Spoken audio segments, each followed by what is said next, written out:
Hey, how's it going? So, join me, tourists taking photos. Beautiful, beautiful sunny day. A little bit windy. Hopefully it's not going to impact the audio. Let me just fix that, cover that microphone. Today, we obviously start at the Lviv Opera House. This is the sort of standout point. This is the picture postcard when you sort of think of Lviv and the cobbled streets of Lviv and one of the monuments of Lviv, or the standout buildings of Lviv. The Lviv Opera House opened in 1900, so 121 years old at the moment, maybe 122 when you're watching this. Well, as you can see, it's not open right now. That's not going to stop us. Join me on another one of my walks around Lviv as I cross a very busy, congested street. It's kind of nice when the traffic stops. It means it's not so noisy. Remember last time, as we were crossing the streets, you could hear all the cobbled stones, and it was a little bit noisy. Government building, you can always tell the government buildings when the Ukrainian flag is outside. This is a beautiful, beautiful building. But then again, aren't most buildings in Lviv beautiful? We're going to go a slightly different way, slightly away from Lviv Square. I know I'm butchering that. We're going to head towards the High Castle. This is an old market. I think you might remember this from one of my videos actually. This market has a sort of knick-knack of assortments. We've got an assortment of antiques and paintings. Let's have a look at some of these. Really beautiful. And glass ornaments over there. It does make you wonder how long this square will remain like this. While it's filled with paintings and antiques, it really is quite a beautiful square, and notice the contrast as the leaves come down. We're in autumn right now. Really, really, really beautiful paintings.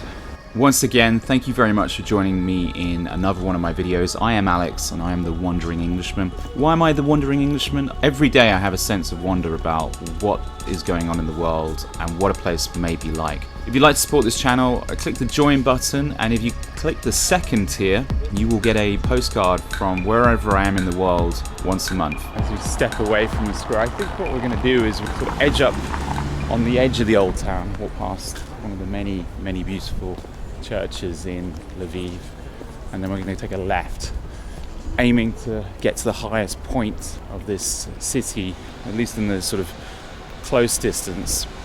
You'll notice there's been a lot of improvements, certainly a lot of improvements since my first video. My first video, I have to admit, I didn't know what the hell I was doing. I still don't really know what I'm doing.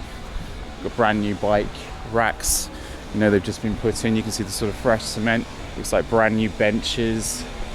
Cobbled streets have been improved. I think the cobbleds used to be similar to what's over here, and now they've structured it, and they've certainly done a lot of improvement. Building work is going on. This town is really booming in a way as tourism has come back post-COVID, or in the gap between COVID-1 or COVID-2 or COVID-22, which, you know, who knows what's going to happen. What is this? I haven't been in here. This is there's a lot of places like this. Get your picture taken, dress yourself like King Arthur and a medieval knight. That's the kind of place you want to go if you want to do that. Not sure how many people engage in that sort of business, but enough people get involved because there's a lot of those places. That's just the latest of many. During the night, Lviv looks very much different. Should we go inside this church? Should we go and have a look? Let's go and have a look.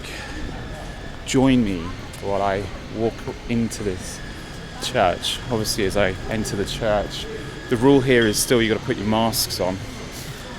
The belief is the cloth works, and as I enter a church, that's exactly what I'm going to do.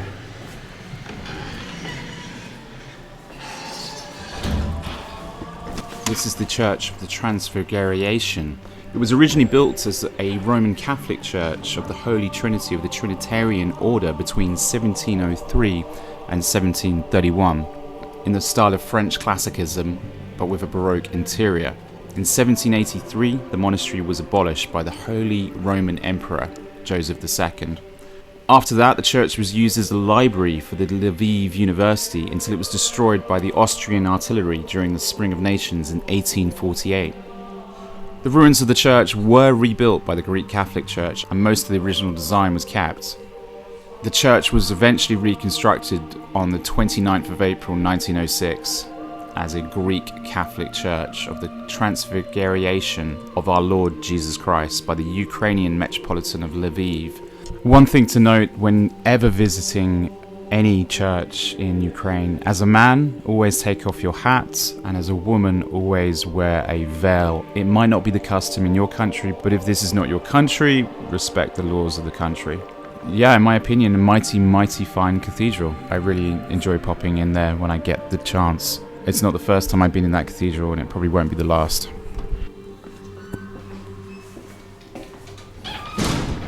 Alright, I can talk again. Just a brief visit. You can't really talk in there, nobody's talking, and I think it would have been inappropriate. Street that you would recognise heading on that way, you get to Vicheva Square. But we're not going to go that way, we're going to go this way. We're going to take it in a slightly different route. I'm going to head up this way.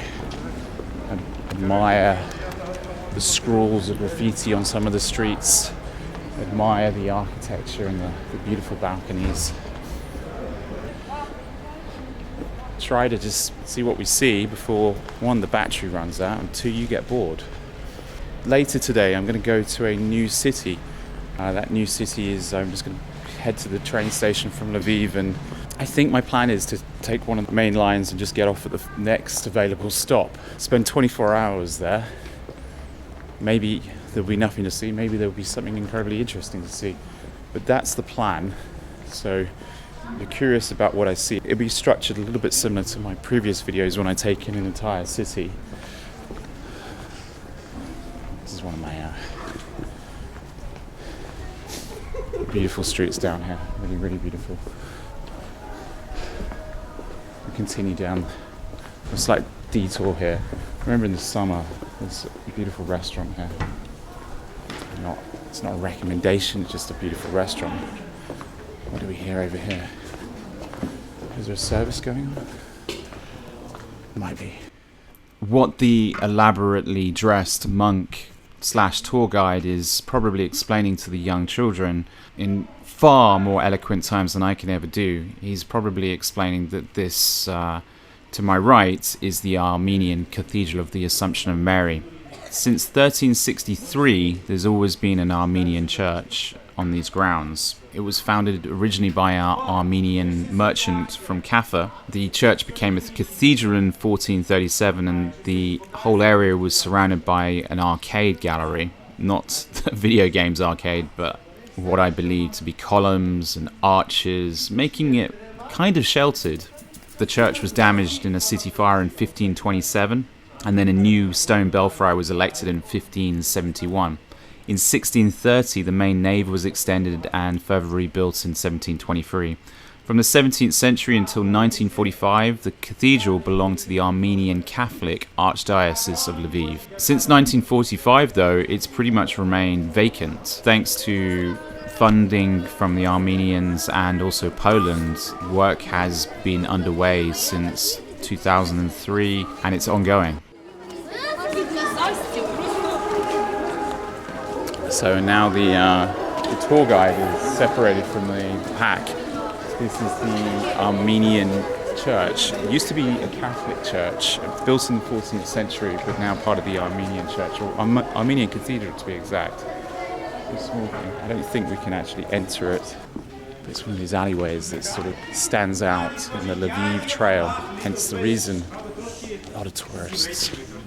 And we're going to sort of zoom past these guys.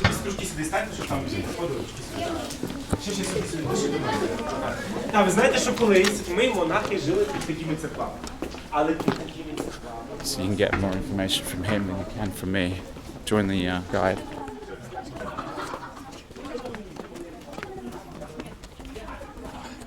A little bit quieter so we can sort of talk again. I'm going to head up this street. What do I like about these streets at night time? Numerous wine bars. If you're a fan, you can even get yourself a limoncello. If you're a fan of the old limoncello, you can sit outside. But my preference is a nice glass of red wine. But saying that, I went to an amazing craft beer place last night. This is the place.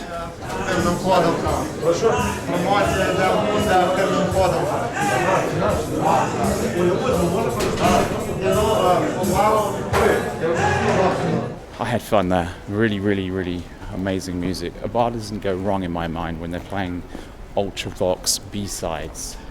And I'm not talking about Ultravox Vienna, I'm talking about Ultravox, some of the lesser well-known stuff. In my mind, it makes for a great atmosphere.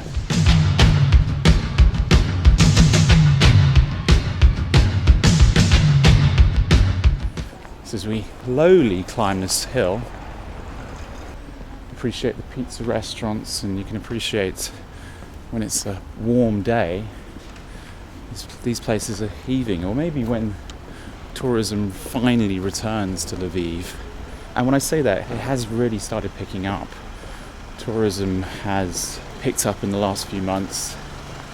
We've gone from the city effectively shutting down as we had the global lockdown to now effectively people have returned, trade has got back into gear. But with that, we've got a lot of new businesses in the area, a lot of new restaurants to discover, a lot of new bars to discover.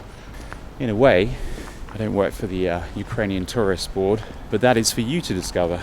Each restaurant will have its pros, each restaurant will have its cons. The thing about Ukraine is you'll never find the perfect place. But it's the same all over the world. You'll go one night, think this is amazing, you'll go back the next night, you'll be let down by slightly off-key waiter. Okay. Generally, I think one of the reasons a lot of people visit Lviv or Ukraine, the food is amazing. The food is very high standard, and you can eat in a great restaurant and experience great food, and it's affordable, which you can't really complain with. You'll notice another tour group, I think, over here. So we really are getting into this place, getting back into action. I noted it last few flights I've taken. Used to be the case when I'd come over to Ukraine, there'd be maybe one or two Brits on the plane, and you'd spot them a mile off. But normally, the rest of the plane would be Ukrainians, Ukrainian businessmen doing business in London or the UK. It's not a tour group, it's a sports group. What I meant to say is the ratio is now flipped. There are many more Brits flying over to Ukraine, of all types, of all characters. It's where we're effectively heading. We're going to head up to the Radio Mast up there. Just got to cross.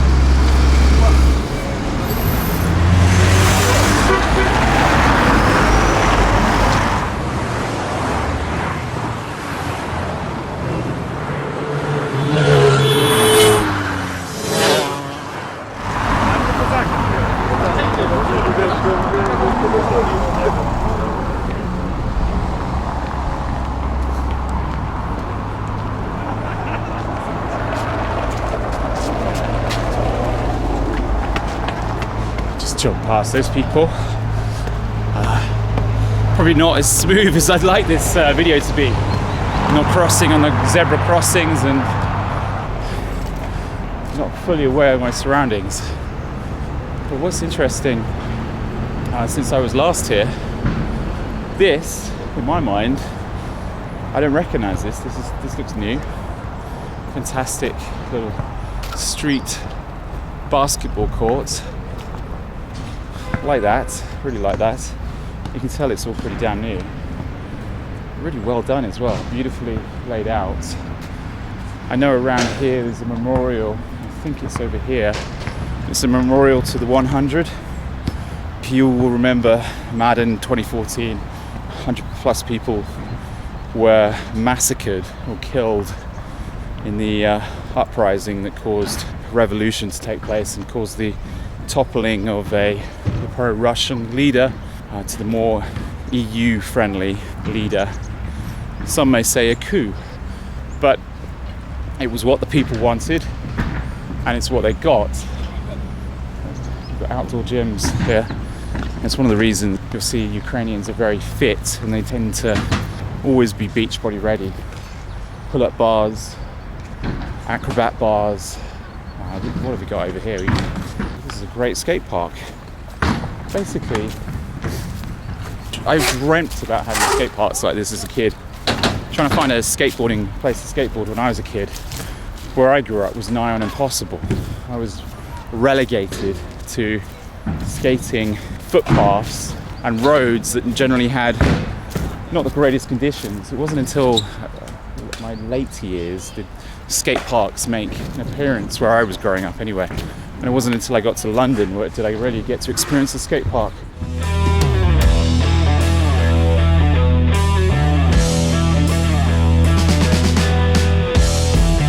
In Ukraine, they seem to be very fond of their skate parks, and they seem to be everywhere. Although here the theme is the scooters and the BMXs as opposed to the skateboards.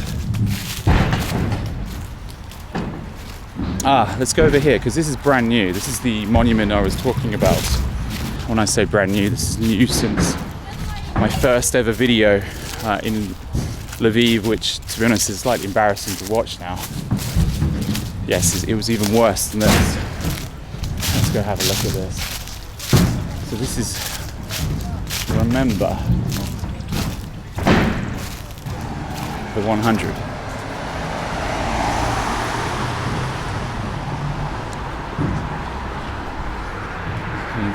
It's a real dramatic contrast. I remember walking through here. It's a shame that I haven't seen this before because I've been since, and like it remembers the 100 from Revolution 2013, 2014. Most of them lost their lives in 2014. But the revolution started in 2013. You'll remember the toppling of the Lenin statue in Kiev happened in late December 2013. But the real climax of the revolution happened in the first few months of 2014.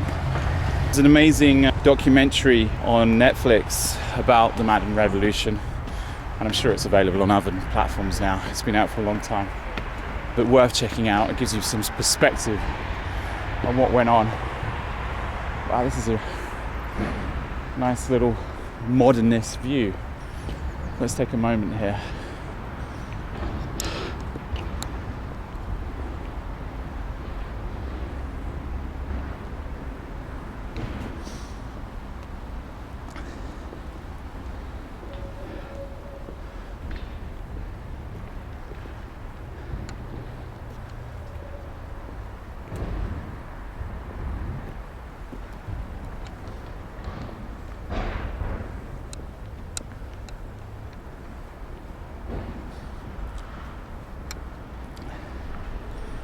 I won't talk too loudly because someone's just got married and they're having their photos taken. But what you'll find in Ukraine, and you'll recognize a lot of these faces, pretty much all these faces, because you'll see these faces pretty much in every city you go to. They're remembered. Husband lost, a brother lost, an uncle lost, even a mother, an aunt, a sister lost, to effectively bring in change to the country, and change the Ukrainians are now very proud of, to this extent that you'll see people on the street handing you these and they will put them on your wrist. It's a great way of them earning a little bit of money, but still a very popular thing to do. I see it less and less so. I've been coming to Ukraine pre-revolution, so I saw the changes. These are still being handed out on certain streets in Ukraine. Let's go have a look. Another couple that have just got married.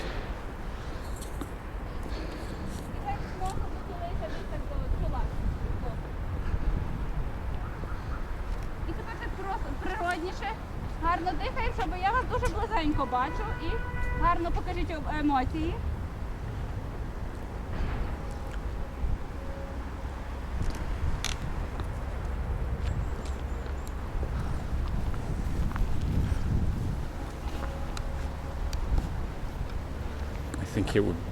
I would like to go over there and check out the view, and as you can see, the view is quite amazing. In the top things to do in Lviv, there's the center watchtower. You can go up to the top of that and check it out on my top things to do in Lviv, and you can go right up to the top. And I'll be honest, if you're a little bit scared of heights and you're a little bit uncertain about creaking old wooden steps, the view up there is a little bit difficult to get to because you've got to climb up these very creaky steps. But well worth it, because as you can see, it's pretty much the highest point in the whole area. It gives you an amazing perspective on Lviv. Let's continue and let's hope this battery lasts. I've got one battery with me. I dropped my bag off at a lovely 5-star hotel that I'm not staying in. When I stay in Ukraine, I normally stay in apartments. You can spend anything between 500 and 1500 hryvnia per night. 500, it's a little bit over, maybe about £15 or so. Whereas opposed to the 5-star hotel I just dropped my bag off in, and the concierge's room number, please. Oh, this is the key. Any city in the world, if you want to leave your bag somewhere, confidently walk into a 5-star hotel, go straight up to the person with the bag in the bag area, hand over your bag. You might say room number, say, no, I'm having lunch here. Here, take your bag. And that way you're not left carrying it around all day, and you're not having to check it in somewhere. However, you didn't hear that from me. And hopefully you don't all exploit that, because then the rule will be, they might cotton onto this. But as long as you can be polite and be charming, you'll get away with it. I try on all of those things. I can't say I'm that charming, but I certainly try.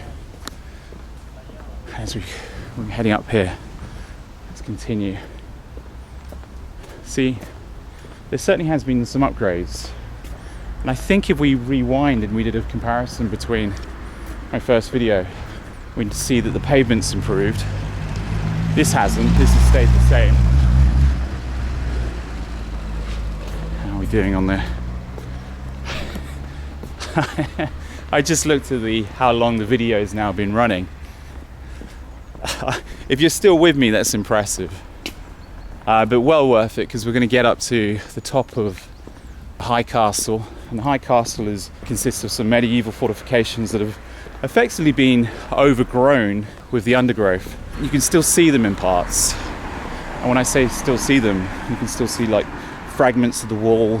The real reason to go up there is the view, and it's just a nice walk. And to be honest, I'm glad that you guys are joining me on this walk, because the previous times I go up on this walk, sometimes I'm a solo warrior like I am today, and then other times I got the pleasure of a local. And to be honest, every local I've ever met in Lviv has always been charming, and I'm grateful for the people that have shown me around Lviv. You know who you are over the years. Let's go check it out. The more the people that are out of town or slightly more fragile on your feet, the coach will bring you here, but then the rest of the way you've got to manage it yourself. But it's not so bad, and there's multiple ways into the High Castle Park. This is probably the less scenic way, I'll be honest. If you were to approach it from the other way, I'm pretty sure that it's in my other videos, but obviously not walking with me like this. It's clips. You'll see the difference in terrain, and you have to forgive me being slightly asthmatic and not as fit as this chap. As we ascend, I'll become slightly out of breath. Not to the point where I'm getting worried and my insurance premiums need to go up, but slightly. I could be fitter. I'm not as young as I used to be, but it's okay. It's the reason we do these walks. When I'm staying in places like this, I think it's always wise to, at least once a day, preferably twice, take yourself off on a long walk. And it's those moments where you can make the phone calls, as long as it's not raining or windy. You can make the phone calls that need to be made, or you can catch up on the podcast that you wanted to listen to. You guys go hide, right? Oh no. And I never went to fucking look for him. That was the end of that, bro. Or you can just reflect on your thoughts and listen to that.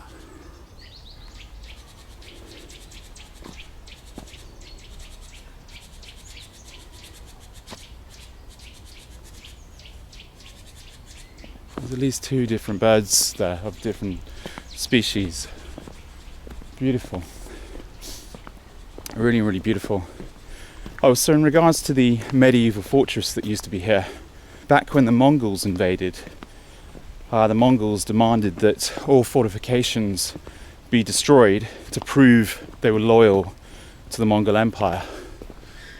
And thus, not only the castle was destroyed, but pretty much most of the city was destroyed. The people living in this area have experienced some serious atrocities over the centuries. I know I've gone into this many times, but it can't be underestimated how many atrocities they've witnessed, from the decimation experienced by Mongols, I think around about the 13th century, to Ukrainian-Polish war, where the border of this place changed. I mean, this used to be Poland, let's be fair. This only officially became Ukraine after the Second World War. During the Second World War, we obviously had the Nazis invaded here in 1941, and they massacred a population of Hasidic Jews. They were taken away, and it wasn't just the Jews that were killed. The undesirables were killed. Slightly disabled, you were taken away. If you dared oppose them, you were taken away. One of the things raised in the Nuremberg trial happened in Lviv. The orchestra associated with the Lviv Opera House, which we saw at the start of the video, were taken out on the final days of the Nazi occupation, and they stood in a circle, one by one, with their instruments. I think they had to play their instruments, had to take their clothes off, and then they were shot while in a circle, one at a time. So each one knew that he or she was going to be next, and the humiliation they were about to suffer. And I don't know in that sort of situation why you wait your turn. I think I would just attempt to fight for the brief second and probably be shot straight away. But to be humiliated like that, I think it's not the way to go. But hopefully none of us have to ever be in a situation like that ever again. Some atrocities certainly happened, and then obviously when the Soviets took control of Lviv, you can sense I'm getting out of breath now, as we get it closer to the top and the battery is still going. When the Soviets took control, and effectively the lines were drawn on the map by the Yanks and the Brits and the Russians, Lviv became part of what is now Ukraine and the Soviet Union. And the Poles that were left in Lviv, most of them migrated forcefully and some out of choice to cities like Wrocław in Poland, and also Krakow in Poland, and also, well, numerous places around Poland. So the Poles shifted and there was a mass exodus. And with that, a lot of Russian-speaking people came to Lviv. But it wasn't to last, because Lviv is obviously famous for the fact that it is the center hub of the resistance. And when I say that, they're known as the Mischievous people, the people that put up resistance, the people that don't put up with outsiders controlling them. And they're very proud of their culture. It's almost embarrassing, actually, if you don't speak Ukrainian and you're speaking Russian to them. They don't like that. This is a city that effectively would prefer if you spoke Ukrainian as opposed to Russian. So say your pleases and your thank yous and your yeses and nos in Ukrainian as opposed to your Russian, and try to pick up the basics.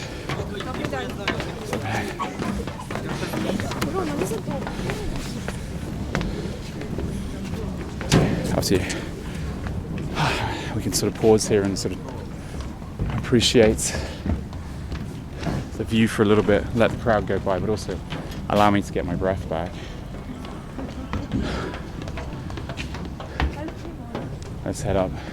Congestion. So it gets a little bit popular. Right now, this is clearly a popular walk to be done on a Saturday. But as I was saying about the mischievous nature of the Lvivians, or the people of Lviv, most of those in government, certainly the politicians that control much of the government right now, have connections to Lviv, be it from the universities, or be it from the political movements that have stemmed from Lviv. And they're not putting up with any oppressors anymore, because I think they've seen what it's like to be oppressed. They're proud people. The demographics of Lviv is obviously very different to what it was 100 years ago, but by keeping the proudness and trying to keep check with their culture, it allows them to effectively retain control of their country and also retain control of their identity. And look, as promised, we've come all the way from down there to the radio mast here. Now, it does go up further. And let's see. It goes up a lot further, but I'm worried that, one, this video is going to go on too long, and two, by the time I get up there, almost going to be nothing nothing left to say. The walls of the castle actually start over here, so let's at least go there, and as the battery flashes, that could be calling an end to the video. It's a beautiful, honestly, it's a really beautiful day. It's one of those days that, really fresh air. You can hear probably start to hear the church bells soon, because I think we're approaching the hour. Really fresh air, crisp though. So if you're sat in the shade and you don't have a coat on, you're going to be cold. But if you're walking in this brisk sun in a slightly heavy jacket, you're going to be quite hot. But it's cold enough to be wearing gloves, and it's cold enough to have to cover my head. It is brisky. And this is where the start of the castle resumes. If you want to see the top, I think it's probably best to check out my top things to do in Lviv, and please forgive me for not know how to edit as well as I like to think I might know today. I'm still an amateur, but speaking of amateur status, if you'd like to support me, you can support me on Patreon, you can support me on Subscribestar, you can support me on Pledsto. Everyone that has supported me there, I'm forever grateful. You guys are the best, and I really, really appreciate the support. It allows me to continue making these videos. Let's get to the start of the castle wall. Here we are. This is it just here. So this effectively was destroyed because the Mongols said you must destroy it.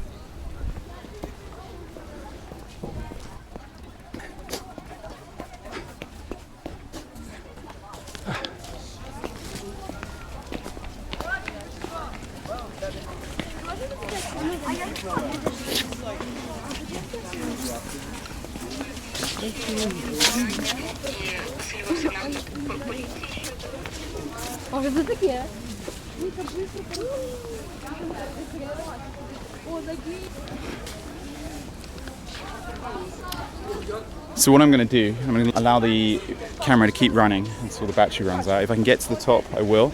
I'm going to fast motion it now, so speed up the frames, and we're going to get there quicker. So join me as I take this curved walk to the top of the hill, and hopefully we get to see a great view. I literally am gobsmacked that you guys have made it this far with me, and I'm really, really surprised how long this video has taken in terms of time. When you walk it without talking and you walk it without pausing, you can actually get from the center of Lviv to the top of the high castle hill in a far quicker time than what I've done today. I think it's obviously, I've stopped to have a look at the Armenian church, which is a really, really beautiful church if you get a chance to go in. And I don't know why oh yes, I did take a little bit of time at the memorial. That took a little bit of extra time, and just the observations, I think, add seconds if not minutes onto every sort of corner of the walk. But if you're sort of heading up there at pace, or maybe if you're heading up a morning or an evening jog, which many people like to do in Lviv, because it is actually a magnificent jog, and you're getting your exercise with the angle of the ascent, and also the descent is pretty safe, and it's a safe environment to do walking in. If you hate these sort of videos, you probably aren't watching as far as this, but at the same time, I'd always really appreciate your feedback. It's amazing to get the feedback that I get from some of you guys, so do leave a comment below. I do read all the comments and I try to reply to all of them.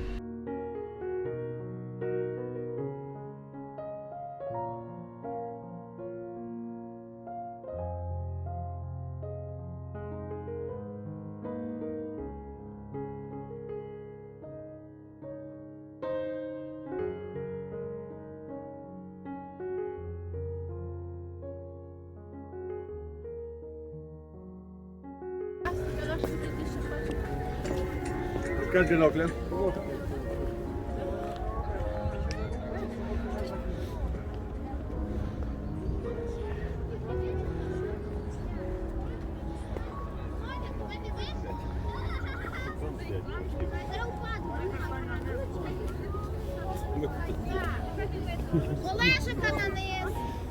Володя збоку. Теж не вкайся. Ромчик, Рома. Ромчик, іди сюди. Ромчик, твої мій. You may have noticed I changed the camera. I had to. Now the old action camera ran out just before I got up here. But as you can see, very crowded. Very crowded. Lots of children up here. The view is well worth it.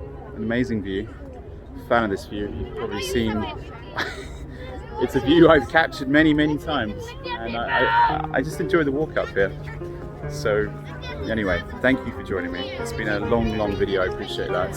And until the next video, hit that subscribe button, and I'll see you next time. Cheers.